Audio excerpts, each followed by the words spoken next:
So if we want to be in control of what we're eating, we first have to be in control of how we're eating. And we stay in control of how we're eating by eating in the first degree, and that's planning ahead.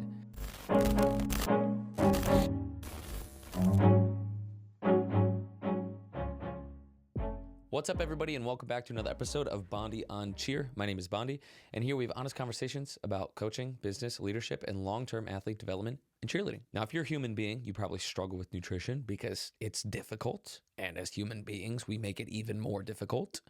But there's only three ways, really, in which you can eat, and a lot of people say that nutrition is like a food problem, but it's not. It's not a problem of what you're eating. It's a problem of how you're eating.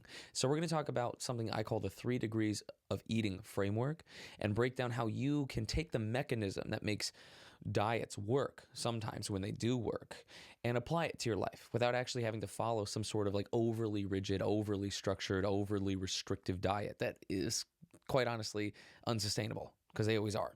So the decision-making problem of nutrition, it's not a what you eat problem, it's a how you eat problem. The 3 degrees of eating framework is going to break each one of these things down so that you know how you eat. Okay, starting with number 1, the first degree. Now, the level of control that you have sort of dwindles as we go down from first to third. All right. And both my parents are attorneys. My dad's a homicide prosecutor. Okay. So I think maybe this is where this analogy or naming of the system came into play, but I don't know. I just like it. It makes sense.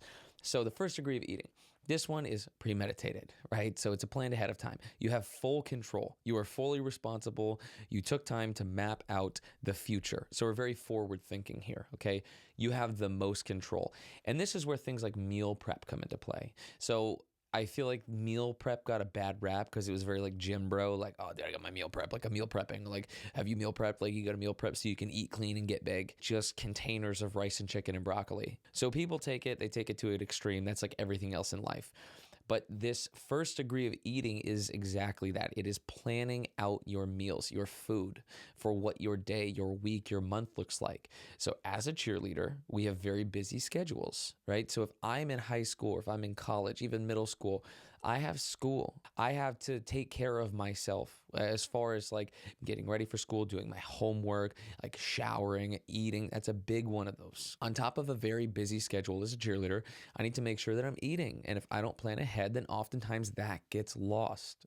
So some of what I call like the core principles or the requisite routines of life include sleep, nutrition, exercise, career, and leisure. And for those who are in school, career is more so school. So we kind of replace that career with school. But we can't let the bottom 3 slip, because without those and without our health, we don't really have school or career or leisure, because health becomes our main priority. And it's better for us to take charge of that and do the preventative work necessary to dictate whether or not our health is a priority in a moment. So busy schedule just means, and hopefully it's a productive one. If you missed the episode on busy versus productive, you should listen to it. Busy schedule or productive schedule means that we need to plan ahead. Okay, so our food, first degree of eating, this is meal prep. This is planning for school and practices and competitions, right? It's packing lunches. It's packing snacks. It's cooking dinner so that when we get home, we can eat and then do homework and go to sleep and not be up until 1, 2, 3 o'clock in the morning to then where we start losing sleep. Right? So all of these things play a role. Your ability to plan your nutrition ahead allows you to be better prepared for your exercise. If you get out of school and you plan to go to the gym, but you haven't eaten anything and you have no plan, then we're starting to fall into the second degree of eating. And we slowly start to see that we lose control of all of these things to where then hopefully it doesn't happen, but we end up like not sleeping because like, well, I got to do this. I got to do that. We can save ourselves a lot of time. We can save ourselves a lot of efficiency by planning our food ahead. Okay, that's the first degree of eating. Now, the second degree of eating isn't terrible, but we're just one step farther from having food planned ahead. So let's say I get out of school, I'm on my way to practice, and I'm hungry. Oh, I'm hungry. But I didn't plan, and I didn't pack myself food. So I'm not eating in the first degree. Now I just have to decide in that moment, what am I going to eat? So the decision becomes in the moment, as opposed to eating in the first degree where the decision is pre-planned, it's premeditated. Now this degree of eating, the second degree of eating, decision is made in the moment. And that's where we start to see that we're selecting convenience. Our goals might kind of take backseat to convenience because we're eating in the second degree. It's just hunger, I need food, I don't have food, where am I going to get food? But at least here we can still make a decision on what it is that we choose to eat.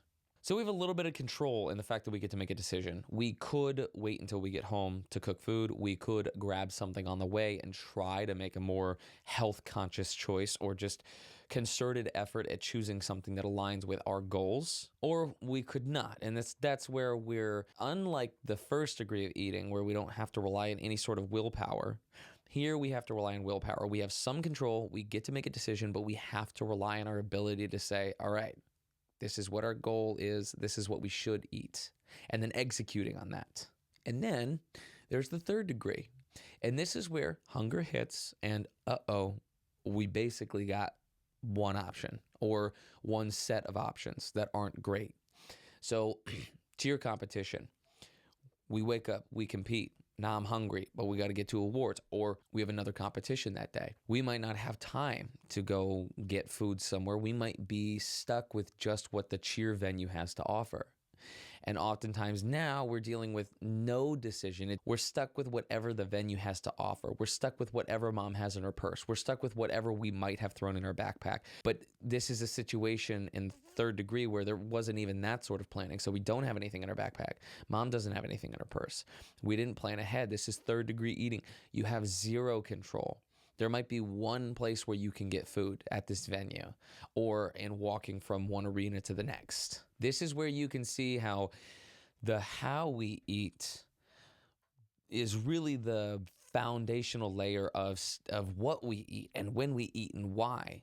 So if we want to be in control of what we're eating, we first have to be in control of how we're eating. And we stay in control of how we're eating by eating in the first degree. And that's planning ahead. So that's preparing meals. It's buying ready-to-go snacks that you can just grab with you for convenience. That's the kind of convenience that we want. Convenience we plan for. Convenience that we go out and specifically purchase to have with us. Not, convenience because in the moment I now have to make a decision of where it is that I'm going to go, what I'm going to eat. Most people, in my experience, live in either the second or third degree. No plan in your nutrition means that your environment is going to decide for you.